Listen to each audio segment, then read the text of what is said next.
Ventilator-assisted breathing refers to the use of a mechanical ventilator to support or replace spontaneous breathing in patients who are unable to breathe adequately on their own. This can occur due to various medical conditions, including severe respiratory failure, neurological disorders, or during surgical procedures requiring anesthesia.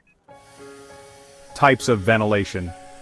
Invasive ventilation involves intubation, where a tube is placed into the trachea or windpipe to deliver breaths directly to the lungs. Non-invasive ventilation, or NIV, uses a mask or nasal prongs to deliver air pressure without the need for intubation. Modes of ventilation. Assist control, or AC, is where the ventilator delivers a set number of breaths per minute, but will also assist with additional breaths initiated by the patient. Synchronized intermittent mandatory ventilation, or SIMV, is when the ventilator provides a set number of mandatory breaths, but allows the patient to breathe spontaneously between them.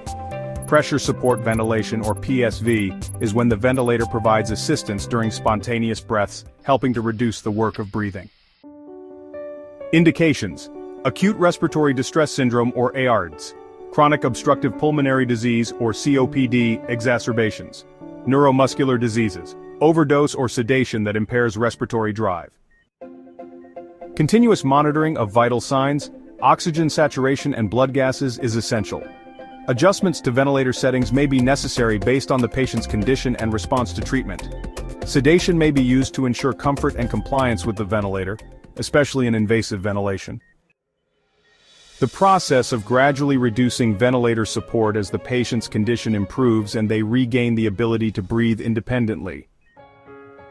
Potential complications include ventilator-associated pneumonia barotrauma, which is lung injury due to pressure and muscle weakness from prolonged ventilation.